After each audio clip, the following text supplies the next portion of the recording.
السلام علیکم پیارے دوستو، چینل پہ نئے ہو تو چینل کو سبسکرائب کر کے بیل آئیکن کو دبا دیجئے، جس سے آپ کو ہمارے اس چینل کے نئے ویڈیو شب میں دیکھنے کو قرآن ملے۔ عظیم کے 18 پارے مکمل ہو چکے ہیں۔ اللہ عز و جل بقیہ قرآن عظیم کو صحیح تجوید سے پڑھنے اور آپ سب کو صحیح سماعت کرنے کی توفیق عطا فرمائے۔ آج سورہ نور اور سورہ مومنون، یعنی پہلے سورہ مومنون اور پھر سورہ نور کی مکمل تلاوت آپ نے سماعت کی ہے، پھر اخیر میں سورۃ الفرقان کا کچھ حصہ۔ سورۃ المومنون مومنوں کے نام سے ایک پوری سورہ ہے، جس کی شروعات ہی اللہ تعالیٰ یوں فرماتا ہے: قد افلح المؤمنون، تحقیق کے بے شک ایمان والے کامیاب ہو گئے۔ اللہ فرما رہا ہے ایمان والے مومنون کامیاب ہیں۔ یہ پاسٹ کا صیغہ یہاں پر استعمال کیا گیا، ماضی کا صیغہ۔ قد افلح المؤمنون، مومنین کامیاب ہو چکے، ہوں گے نہیں، ہو چکے۔ اصل مسئلہ یہ ہے کہ ایمان جسے مل گیا وہ سب سے بڑی کامیابی ملی، اسی لیے کہ اسی پر نجات ہے اور اسی پر جنت بھی ہے۔ لیکن اللہ تعالیٰ نے پھر آگے بیان فرمایا کون سے مومنین کامیاب ہیں۔ صرف مومنین کامیاب ہیں تو لوگ ہم سے یہ سوال کرنے لگ جاتے ہیں کامیابی کا کیا مطلب ہے؟ آج تو ہم در در کی ٹھوکریں کھا رہے ہیں، ہمارے پاس تو کچھ نہیں ہے۔ لیکن اللہ تعالیٰ نے اس کے آگے مومنین کی صفات بیان فرمائی، کون سے مومنین کامیاب ہیں؟ الذین هم فی صلاتہم خاشعون، وہ مومن کامیاب ہیں جو اپنی نمازوں میں گڑ گڑاتے ہیں، اللہ کو یاد کرتے ہیں، یعنی خشوع کے ساتھ، دل کے حضوری کے ساتھ جو نماز پڑھتے ہیں۔ پہلی بات تو نماز ہی نہیں پڑھتے، دل کی حضوری بات کی بات ہے۔ جن مومنین کی کامیابی کے متعلق اللہ تعالیٰ نے فرمایا ہے وہ دل کی حضوری کے ساتھ نماز ادا کرنے والے ہیں، نمازوں میں گڑ گڑانے والے ہیں۔ والذین هم عن اللغو معرضون، اور وہ مومنین کامیاب ہیں جو فحش چیزوں سے محفوظ رہتے ہیں، فحش بدکاریوں سے، نہ وہ بری بات بولتے ہیں نہ برے کام کرتے ہیں، ان کی کامیابی کی اللہ ضمانت دے رہا ہے۔ اور جو چوری میں، ڈکیتی میں، زنا میں ملوث ہیں، ان کا کیا اس سے تعلق ہے کامیابی سے؟ والذین هم للزکاة فاعلون، اور جو زکوٰۃ مکمل طور پر دیتے ہیں وہ مومنین کامیاب ہیں۔ 5ویں نمبر پہ والذین هم لفروجہم حافظون، اور وہ مومنین کامیاب ہیں جو اپنی شرمگاہوں کی حفاظت کرتے ہیں۔ اللہ تبارک و تعالیٰ نے یہاں پر جن مومنین کی کیٹیگری بیان کی ہے، اس میں اگر ہم فٹ بیٹھتے ہیں تو پھر سوال بھی کریں آپ کہ ہماری کامیابی کہاں ہے، اور نہیں ہے تو پھر اس کی اصلاح کریں۔ نمازوں میں کہیں کمی ہوگی، یا لغویات میں ہوں گے، یا زکوٰۃ میں کم ہوں گے، یا پھر جو ہے اپنی حفاظت میں کمی ہوگی، کہیں نہ کہیں کوئی کمی ہوگی، ورنہ رب تبارک و تعالیٰ کا وعدہ برحق ہے کہ اللہ تعالیٰ نے جب قرآن میں کوئی چیز فرمایا کہ وہ کامیاب ہے تو کامیاب ہو کے رہے گا۔ اللہ کریم ہمیں ان اعلیٰ صفات والے مومنین میں شامل فرمائے۔ سورۃ المومنون میں اللہ تعالیٰ نے اور بھی دیگر ہمارے لیے احکام بیان فرمائے ہیں۔ اس میں اخیر میں اللہ تبارک و تعالیٰ اس کی آخری جو آیتیں ہیں وہ بڑی ہی ہمارے لیے درس والی ہیں اور ایک جھنجھوڑنے والی آیتیں ہیں۔ اللہ فرماتا ہے افحسبتم انما خلقناکم عبثا وانکم الینا لا ترجعون، کیا تم یہ سوچ کر کے بیٹھے ہو کہ تم کو ہم نے بیکار میں پیدا کیا اور تم ہماری طرف نہیں لوٹائے جاؤ گے؟ یہ اللہ تعالیٰ کا سوال ہے۔ تم یہ سوچ کر کے بیٹھے ہو کہ تم کو ایسی فالتو پیدا کیا گیا، بیکار میں پیدا کیا گیا؟ نہیں، تمہارا ایک بہت بڑا مقصد ہے پیدا کرنے کا۔ اللہ تعالیٰ نے ایک مچھر بھی دنیا میں بغیر کسی مقصد کے نہیں پیدا کیا، ہر ایک کی ایک غرض ہے۔ ہمیں بھی جو پیدا کیا گیا ہماری ایک غرض ہے، وہ کیا ہے؟ اللہ نے خود قرآن میں فرمایا وما خلقت الجن والانس الا لیعبدون، میں نے جنات اور انسانوں کو صرف اس لیے پیدا کیا کہ وہ میری عبادت کریں۔ اللہ کی عبادت کرنا یہ انسان کی تخلیق کا مقصد ہے، اور جو انسان اپنے اصلی مقصد کو بھول گیا پھر وہ انسانیت سے بھی ہٹ گیا ہے، انسانیت سے بھی ہٹ گیا ہے۔ ایک عجیب و غریب بات ہے، جس نے پیدا کیا تمہیں اس کو انسان نہیں پہچان پا رہا آج، اور اسی کی عبادت نہ کر پا رہا ہو، تو پھر اب کس کا ہو سکتا ہے؟ یہ کس کا ہو سکتا ہے؟ اسی لیے شیخ سعدی رحمۃ اللہ تعالیٰ علیہ سے منسوب ایک بات ہے، آپ نے فرمایا جو نمازیں نہیں پڑھتا، جو اللہ کی عبادت نہیں کرتا، اس کو قرضہ بھی مت دو، قرض بھی مت دو۔ کہا کیوں؟ قرض سے اس کا کیا تعلق؟ کہا جو اللہ کا قرض نہیں ادا کر رہا وہ تمہارا کیا ادا کرے گا؟ قرض نہیں بلکہ اللہ کا فرض ہے، جو اللہ کا فرض نہیں ادا کر پا رہا ہو جبکہ وہ اس کا خالق ہے، تمہارے سے کیا تعلق ہے؟ انسانوں کا زیادہ سے زیادہ چند دنوں تک دوستی ہو سکتی ہے، یا رشتے بھی ہیں تو سانس تک، اس کے بعد کہاں تعلق ہے تمہارے؟ قیامت کے دن تو ماں بیٹے کو نہیں پہچانتی، بیٹا باپ کو نہیں پہچانتا، لیکن بندے اور خالق کا رشتہ تو ہمیشہ سے ہے اور ہمیشہ رہنے والا ہے۔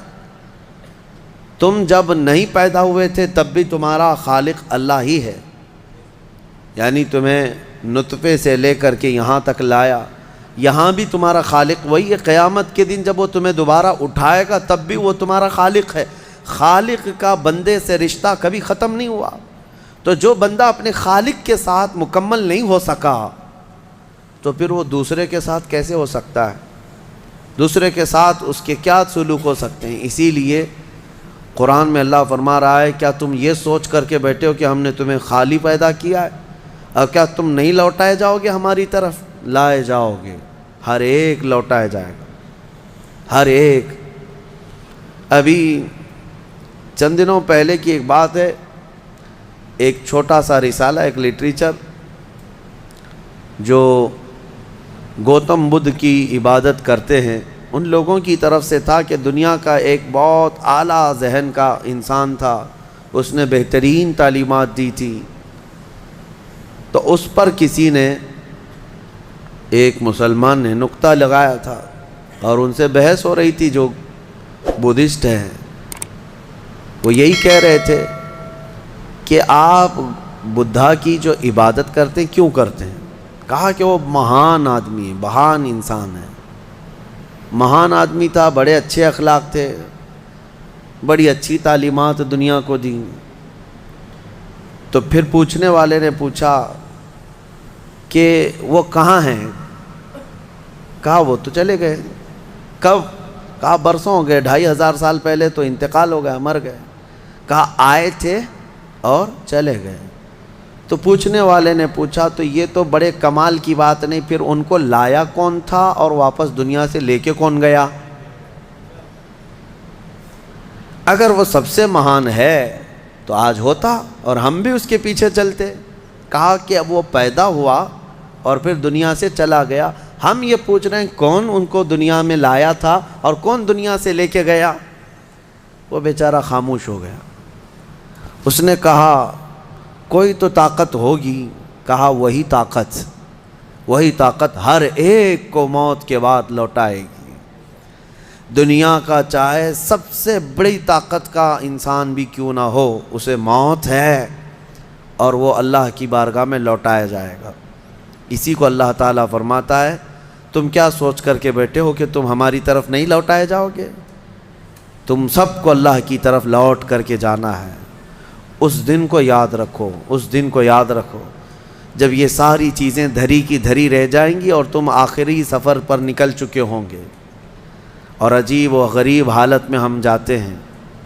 میرے عزیزو، یہ سارے ہمارے کپڑے، ہماری جائیدادیں، ہماری سواریاں، ہماری گاڑیاں سب رہ جاتی ہیں۔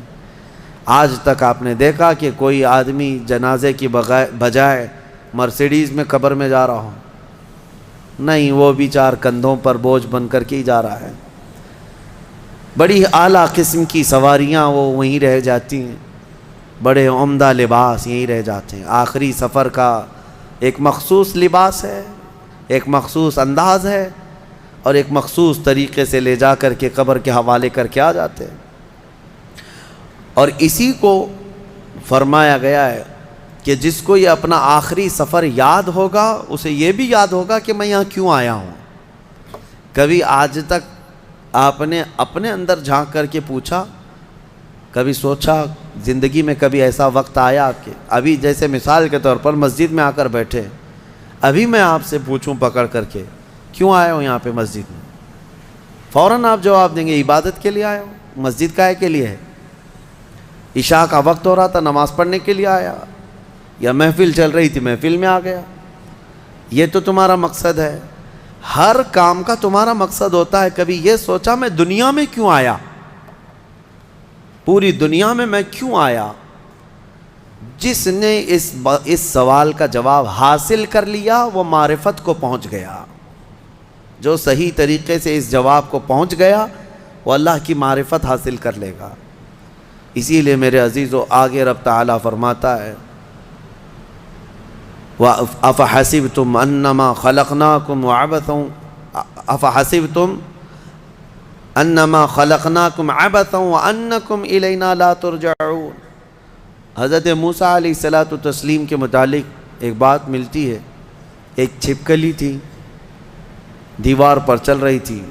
موسیٰ علیہ السلام نے پوچھا مولا اس کا کیا کام ہے، اس کا کیا کام ہے، یہ کیوں پیدا ہوئی ہے؟ چھپکلی کا ضروری نہیں کہ ہر ایک کی حکمت آپ کو معلوم ہو کون دنیا میں کیوں آیا۔ اللہ نے کوئی بھی چیز بغیر فائدے کے نہیں پیدا کی۔ رب تبارک و تعالیٰ نے ارشاد فرمایا موسیٰ تھوڑی دیر پہلے چھپکلی نے مجھ سے پوچھا کہ موسیٰ کو مولا تو نے کیوں پیدا کیا؟ حضرت موسیٰ علیہ السلام کا کیا کیا کام ہے؟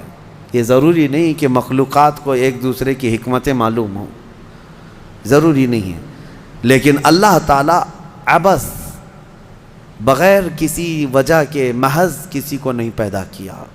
بس اپنے مقصد زندگی کو سمجھو اور فالتو اپنی زندگی کو ضائع مت کرو۔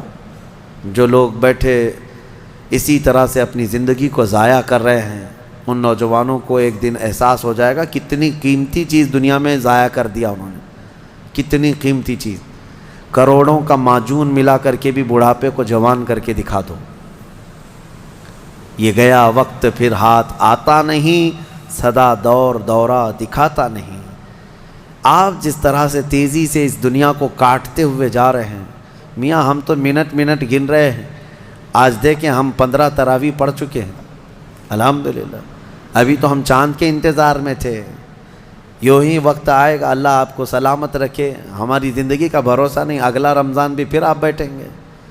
بہت تیزی سے آپ کی زندگیاں گزرتی جا رہی ہیں، اور اچانک ایک دن اعلان ہو جائے گا فلاں کا بیٹا انتقال کر چکا، جنازے میں حاضر ہو جاؤ۔ یہی زندگی ہے۔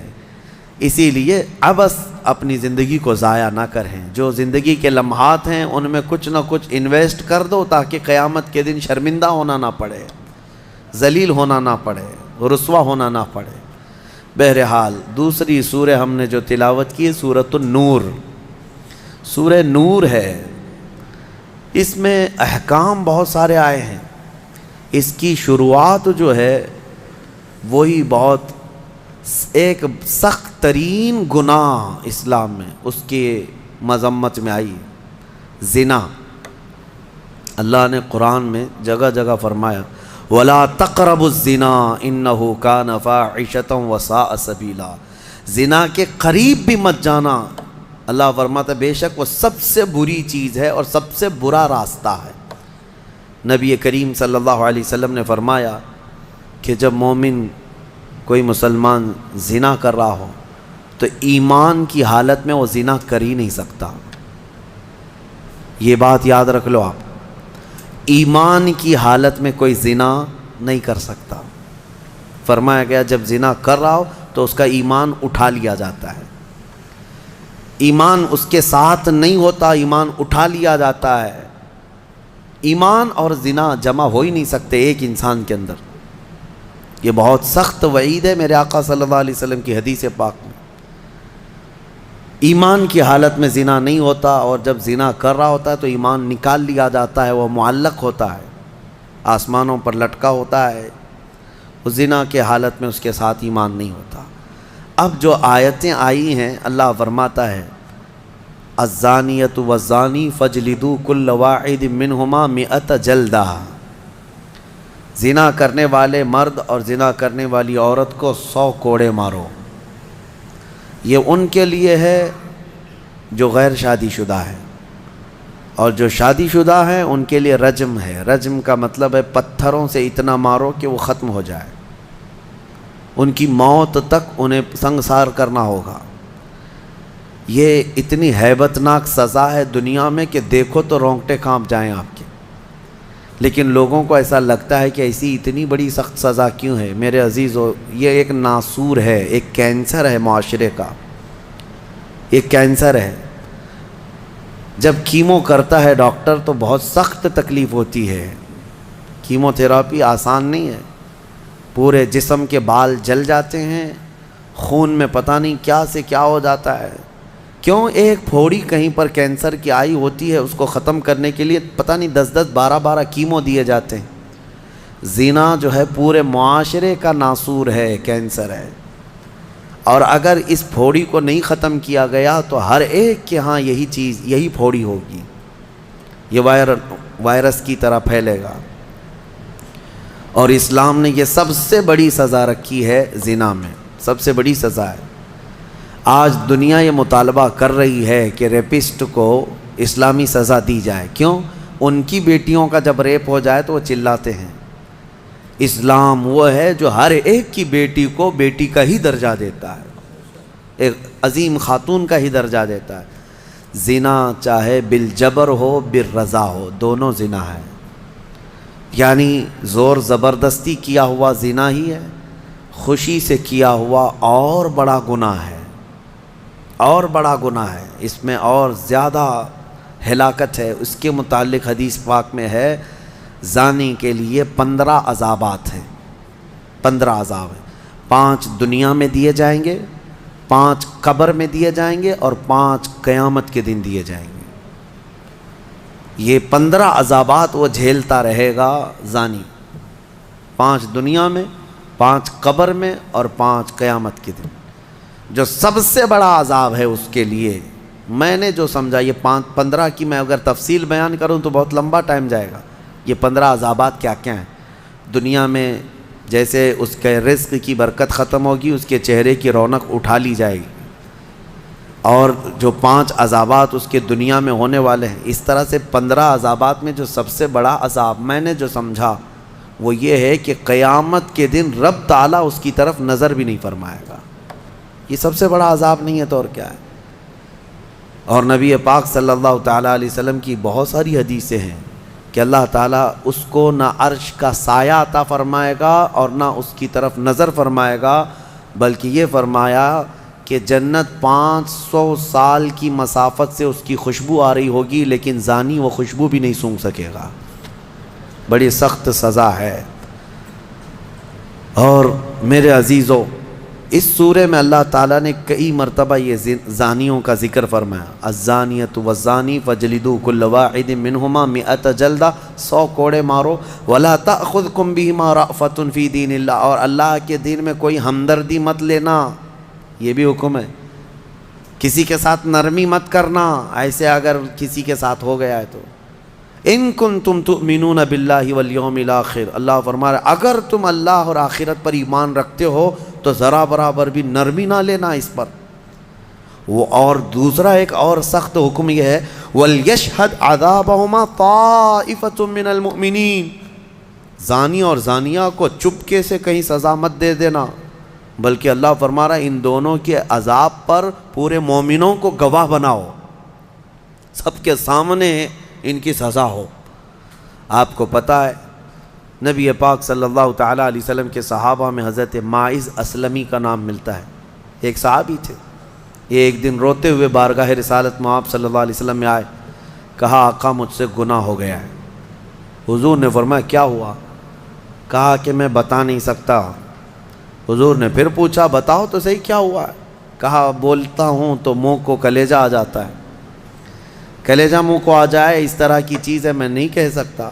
حضور نے فرمایا بتاؤ ماعز، تمہارے لیے ہم ذریعے حل تلاش کر کے بتا دیں؟ انہوں نے کہا یا رسول اللہ مجھ سے زنا ہو گیا ہے۔ اتنا کہنا تھا، نبی پاک صلی اللہ علیہ وسلم نے اپنا چہرہ پھیر لیا۔ صحابی ہیں حضور کے، خطا ہو گئی میرے آقا لیکن آیا ہوں آپ کے دربار میں۔ جب حضور نے اپنا چہرہ پھیر لیا اب بچا کیا تھا؟ اب وہ رونے گڑ گڑانے لگے، قدموں میں گر گئے، اتنا روتے رہے اتنا روتے رہے۔ اسی کو شاید امام اہل سنت فاضل بریلوی نے ترجمانی میں اشعار میں یوں کہا ہے، یا رسول اللہ تجھ سے جو منہ چھپاؤں تو کروں کس کے سامنے، کیا اور کسی سے توقع نظر کی ہے؟ بد ہیں تو آپ کے، بھلے ہیں تو آپ کے، ٹکڑوں پہ یہیں کے پلے ہیں، رخ کدھر کریں؟ نبی پاک صلی اللہ تعالیٰ علیہ وسلم نے پھر ان کو اٹھایا اور پوچھا بتاؤ ہوش میں ہو، ہوش و حواس میں کہہ رہے ہو؟ حضور نے جب پوچھا کہا ہاں میں ہوش و حواس میں کہہ رہا ہوں۔ کہا تمہیں کوئی بیماری، کوئی غشی، کوئی نشہ تو نہیں؟ کہا نہیں میں ہوش و حواس میں کہہ رہا ہوں۔ 3 مرتبہ جب پوچھا تو انہوں نے اقرار کیا۔ صحابہ سے میرے آقا نے فرمایا دیکھو ماعز اقراری مجرم ہے، اسلام میں سزا ہے، یہ شادی شدہ ہے، لے جاؤ اس کو سنسار کر دو، سنسار کرو۔ خود میرے آقا صلی اللہ علیہ وسلم سزا میں تو نہیں گئے، صحابہ کے حوالے کر دیا۔ اب وہ مدینے میں ایک پہاڑی ہے جبل انم، وہاں پر لے جایا گیا اور پہاڑ کے اوپر سے ماعز اسلمی کو ڈھکیل دیا گیا۔ وہ لڑکتے ہوئے نیچے آئے، تھوڑا سا بہت اونچی پہاڑی نہیں ہے، وہ چھوٹی پہاڑی ہے۔ پھر وہاں سے جتنے صحابہ تھے ان سب نے پتھر مارنا شروع کیا اور سب اتنے پتھر برسائے گئے تھے کہ ماعز اسلمی کی روح نکل گئی، انتقال ہو گیا، زخمی حالت میں تھے۔ جب واپس آئے میرے آقا صلی اللہ علیہ وسلم غمگین تھے۔ اس وقت صحابہ سے پوچھ رہے تھے بتاؤ ماعز کے ساتھ کیا کیا تم نے؟ کہا حضور سب ان کو سنسار کر رہے تھے۔ ایک صحابی آگے بڑھ کر کہتے میرے ہاتھ میں اونٹ کی ہڈی تھی، وہ لے کر کے میں نے مارا تو ماعز کی کھوپڑی پر لگ گیا، خون کا فوارہ اچھل کر میرے بدن پہ آیا۔ میں نے یہ کہا یہ کس پاپی کا خون لگ گیا، یہ کس خطاکار کا خون لگ گیا؟ میں کپڑے جھاڑ کر کے باہر آ رہا، میرے آقا صلی اللہ تعالیٰ علیہ وسلم کو بڑا غم ہوا، کھڑے ہو گئے، کہا یہ جملہ مت کہو، ماعز نے موت سے پہلے سچی توبہ کر لی۔ سزا تو دینی ہی تھی، اسلامی حکومت ہے تو سزا دی جائے گی، صرف توبہ کافی نہیں ہے۔ توبہ کر لی لیکن اب اس کے لیے برا جملہ مت کہو۔ میرے آقا نے فرمایا اللہ تعالیٰ نے ماعز کی سچی توبہ کی وجہ سے جبرائیل کو بھیجا اور یہ فرمایا یا رسول اللہ آپ کے غلام نے ایسی توبہ کی ہے کہ اس کی توبہ کے عوض اللہ نے پورے مدینے والوں کی گناہ معاف فرمایا، سب کی توبہ کے برابر فرما دیا۔ میرے عزیزو سزا تو دی گئی۔ ایک اور صحابی آئے، وہ بھی آئی تھی بارگاہ رسالت میں آپ صلی اللہ علیہ وسلم میں، کہا کہ مجھ سے خطا ہو گئی ہے، حمل بھی تھا۔ حضور نے فرمایا جاؤ بچے کی ولادت کے بعد آؤ۔ بچہ پیدا ہو گیا، وہ بچہ کو 1 دن 2 دن کا بچہ تھا، وہ لے کر کے حاضر ہو گئی، کہا مجھے پاک کر دیجئے، مجھے پاک کر دیجئے۔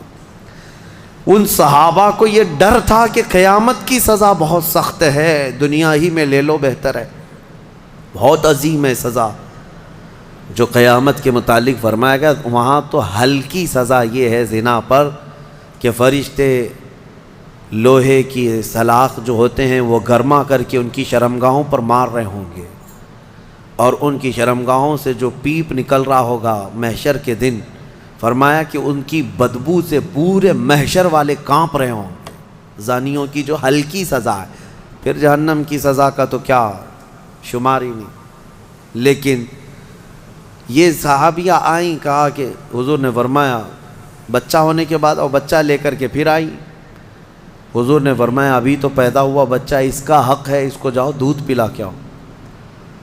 حضور پاک صلی اللہ علیہ وسلم کے پاس سے وہ گئیں، 2 سال تک دودھ پلایا، اور پھر جب بچہ تھوڑا بہت چلنے پھرنے لگ گیا، غلط صحیح کو پہچاننے لگ گیا، تو آئی حضور کی بارگاہ میں، کہا یا رسول اللہ اب میرا بچہ میرے بغیر رہ سکتا ہے؟ یہ صحیح غلط کو پہچاننے لگ گیا، اب دودھ بھی چھوڑ چکا ہے، مجھے پاک کی کریں۔ وہ کیسی خواتین تھیں اس وقت بھی، چاہتے تو بہانے بنا لیتے، میں نے کیا ہی نہیں، خود اقرار کر کے انہیں پاک ہونا ہے۔ اللہ کی بارگاہ میں یہ عیب اور یہ دھبا لے کر نہیں جانا چاہتا۔ پھر ان کے سنسار کا بھی حکم دیا گیا، اس خاتون پر بھی سنساری ہوئی، یہاں تک کہ ان کی موت واقع ہو گئی۔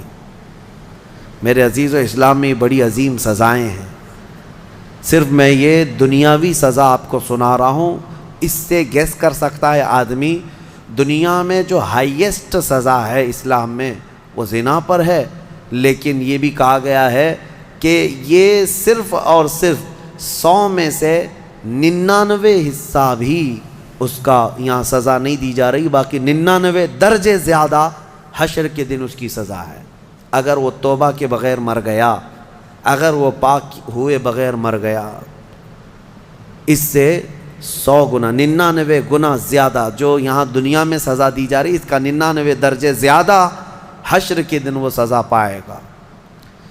اسی لیے وہ دن یاد کر کے ہی جان پگھل جاتی ہے، جسم تھر تھر کانپنے لگتا ہے، وہ قیامت کا منظر۔ اللہ کریم ہمیں ان تمام برے فواحشات سے محفوظ فرمائے۔ اس سورہ میں اللہ تعالیٰ نے فرمایا، یا ایھا الذین آمنوا لا تدخلوا بیوتا غیر بیوتکم حتی تستأنسوا وتسلموا علی اہلہا۔ اے ایمان والو، دوسروں کے گھروں میں ڈائریکٹ ایسے داخل مت ہو جاؤ جب تک کہ تم سلام نہ کر لو، یہ تمہارے لیے بہتر ہے۔ گھر میں جانے کے آداب میرا مولا سکھا رہا ہے، ڈائریکٹ گھس نہ جانا کسی کے گھر میں، سلام کرو پہلے، اور آگے پوچھ رہے ہیں، آگے کی باتیں بتاتا ہوں۔ دروازے پر کھڑے ہو کر کے دستک دو، 3 مرتبہ دستک دینا ہے، اگر 3 بار میں بھی جواب نہیں آیا تو فرمایا گیا واپس پلٹ جاؤ، اس کے پیچھے نہ لگ جاؤ۔ وَإِن قِيلَ لَكُمُ ارْجِعُوا فَارْجِعُوا، اگر کہہ دیا جائے کہ لوٹ جاؤ تو لوٹ جاؤ، اور لوٹ جانے کے لیے کچھ جگہ پر کہا جاتا ہے اور کچھ جگہ اشارے مل جاتے ہیں۔ جواب نہیں آ رہا ہے گھر کے اندر سے تو وہاں سے نکل جانا چاہیے۔ آگے آیت میں ہے، لَيْسَ عَلَيْكُمْ جُنَاحٌ أَن تَدْخُلُوا بُيُوتًا غَيْرَ مَسْكُونَةٍ فِيهَا وَمَتَاعٌ لَكُمْ۔ ہاں، ایسا کوئی گھر ہے جس میں کوئی رہتا ہی نہیں ہے تو اس گھر میں ایسی بغیر کسی کو سلام کیے ایسی داخل ہو گئے تو اللہ فرما رہا ہے کوئی گناہ نہیں ہے۔ تمہارا سامان رکھا ہوا ہے کسی گھر میں لیکن رہنے والے کوئی نہیں ہے، یہاں پر یہ احکام متفرع ہوتے ہیں۔ تمہارا ہی گھر ہے، تم نے کسی کو کرائے سے دے رکھا ہے، تب بھی تمہیں اس گھر میں جانے کی اجازت نہیں جب تک کہ کرایہ دار رہ رہے ہیں۔ باہر سے سلام کرو، اور سلام کرنے کے اہل نہیں ہیں تو دستک دو۔ ضروری نہیں ہے کہ صرف سلام کے ذریعے ہی سے لوگوں کو پہچانا جائے، سلام کے اگر اہل نہیں ہیں وہ لوگ جو رہ رہے ہیں تو دستک دو، اس لیے کہ کون کس حالت میں بیٹھا ہوا ہے یا بیٹھی ہوئے تمہیں اندازہ نہیں۔ یہاں تک کہ حکم یہ ہے کہ دروازے پر دستک دے کر کے دروازے کے بالکل سامنے کھڑا ہونا بھی یہ درست نہیں، بلکہ فرمایا گیا دائیں جانب ہو جاؤ یا بائیں جانب ہو جاؤ، اس لیے کہ اگر کوئی خاتون دروازہ کھولے تو تمہارا آمنا سامنا نہ ہو جائے۔ یہ اسلام ہے۔ اور آگے اس کے فوراً آیت آتی ہے، اے محبوب آپ فرما دیں مومنین سے، یغضوا من ابصارہم ویحفظوا فروجہم، اپنی آنکھیں نیچی رکھیں، اپنی شرمگاہوں کی حفاظت کریں۔ زنا کی ابتدا آنکھوں سے شروع ہوتی ہے، آنکھوں سے ہوتی ہے، اور اللہ تعالیٰ نے وہیں پر بند باندھ دیا۔ نہ تمہاری آنکھیں بہکیں نہ تمہارے باقی کے اعضاء بہکیں، تم اپنی آنکھوں کی حفاظت کرو۔ نہ دیکھا ہوتا تو جسم کے اندر جذبات نہیں آتے، جسم کے اندر یہ خواہشات نہیں آتے، یہ فواحشات نہیں آتے۔ اسی لیے فرمایا گیا النظرۃ سہم من سہام الشیطان، نظر جو ہے شیطان کے تیروں میں سے ایک تیر ہے، چاہے عورت تمہیں دیکھ رہی ہو یا تم عورت کو دیکھ رہے ہو، یہ نظر جو ہے شیطان کا تیر ہے۔ عورتوں کو ہم پردے کیا حکم کیوں کہتے ہیں؟ اس لیے کہ بہتوں کی نظروں میں زہر ہوتا ہے، اور جیسے ہی وہ نظر ڈالتے ہیں ان کے جسم پر آ کر کے وہ نظر تیر لگتا ہے، عورت کے اندر وہ بری نظر کے اثرات پیدا ہو کر کے بری خواہشات پیدا ہو جاتے ہیں۔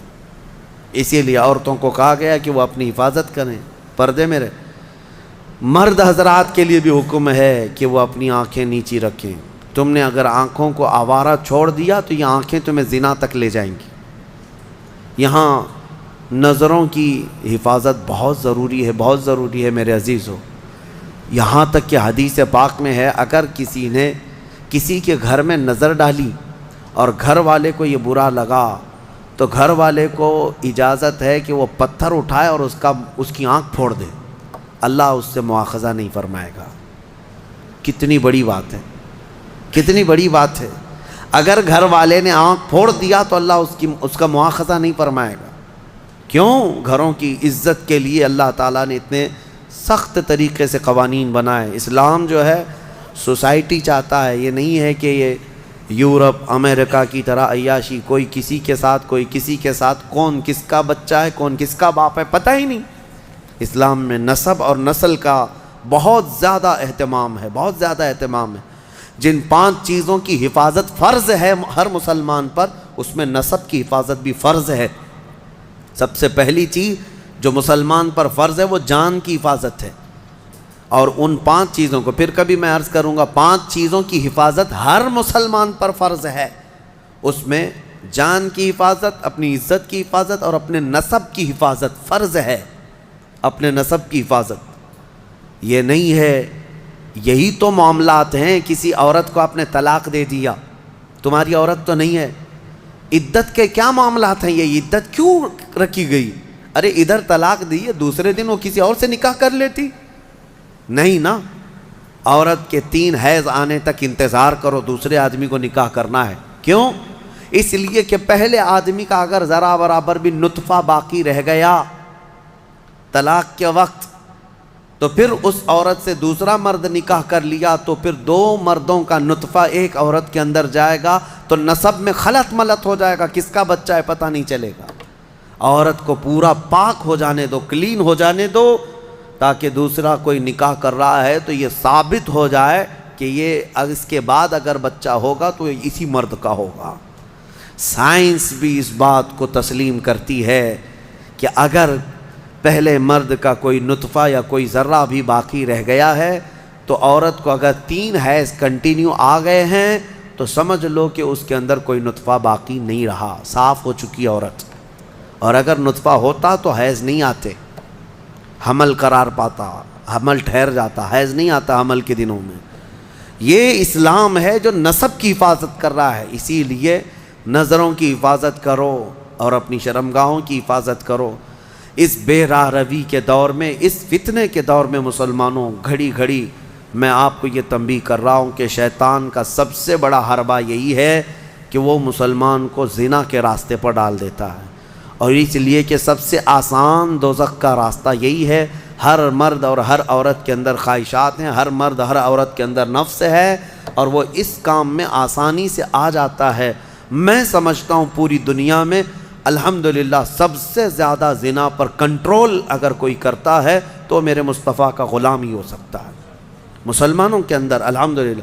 ہاں جو بے راہ رو ہو چکے ہیں، جو بھٹک چکے ہیں راستہ، اور جن کو اپنے نبی پاک سے کوئی واسطہ ہی نہیں، میرا ان سے کوئی کلام بھی نہیں، میرا ان سے کوئی خطاب بھی نہیں. میں سمجھتا ہوں دنیا میں ارے وہ کرسچین جو میری کی قسم کھاتے ہیں اور پتہ نہیں کرسمس میں کتنی میریوں کی عزت لوٹ لیتے ہیں. ہاں پاکیزہ مریم کی قسم کھاتے ہیں نا. ہاں وہ جو ہے میری حضرت بی بی مریم کو کہتے ہیں جو سب سے پاکیزہ عورت ہے. اگر سب سے پاکیزہ خاتون پر ان کا ایمان ہے تو پھر یہ کرسمس میں ہوتا کیا ہے؟ پتہ نہیں کتنی عورتیں اس دن زنا کی شکار ہو جاتی ہیں. تو یہ میری کی قسم اٹھانے والے ہی میریوں کو لوٹ لیتے ہیں. اسلام یہ نہیں ہے. اسلام میں نہ مسلمان خاتون کو نہ ہی غیر مسلم خاتون کو تمہیں نظر بھر کر کے دیکھنے کی اجازت ہے. ہاں اگر کوئی بھٹک گیا ہے تو اسلامی حکم پر نہیں چل رہا ہے، لیکن اگر اسلام پر چل رہا ہے تو میں دعوے کے ساتھ کہہ سکتا ہوں، دعوے کے ساتھ پوری دنیا میں اس مرض پر سب سے بہترین کنٹرولنگ کا راستہ کسی کا ہے تو وہ محمد رسول اللہ کا ہے، میرے آقا صلی اللہ علیہ وسلم. میرے عزیزو، اس سے بچنے کے لیے ہی تو میرے آقا نے فرمایا کہ شادی کر لو، نکاح کر لو، نکاح کو آسان بناؤ تاکہ زنا کرنا مشکل ہو جائے. اور میں نے اس سے قبل بھی کہا تھا کہ جوان ہو جائے کوئی لڑکی تو اسے جلد سے جلد نکاح کر کے دے دو، اور اگر کوئی جوان لڑکا ہے خواہش ہے نکاح کی تو اس کے لیے زیادہ دیر انتظار نہ کرو۔ اگر گناہ میں پڑنے کا اندیشہ ہے، نکاح کیا ہے؟ سنت ہے نا میرے مصطفیٰ کی، النکاح من سنتی، حدیث پڑھ سنتے ہوں گے آپ خطبہ نکاح میں بھی، حضور نے فرمایا نکاح میری سنت ہے، یہی سنا نا آپ نے۔ لیکن شریعت کا حکم یہ ہے کہ وہ مرد جس کو گناہوں میں پڑنے کا اندیشہ ہے اس کے لیے نکاح سنت نہیں، نکاح فرض ہے۔ اب جتنی تاخیر کرے گا اتنا اس پر گناہ بڑھتا جائے گا، اس لیے فضول اور بے حیائی کے کاموں میں پڑنے سے تو بہتر ہے کہ حلال راستے پر چلا جائے۔ اللہ کریم ہم سب کو کہنے سننے سے زیادہ عمل کی پیارے توفیق۔ دوستو، اگر آپ کو یہ ویڈیو پسند آیا ہے تو چینل کو سبسکرائب کر کے بیل آئیکن کو دبا دیجئے، جس سے آپ کو ہمارے اس چینل کے نئے ویڈیو دیکھنے کو ملیں گے۔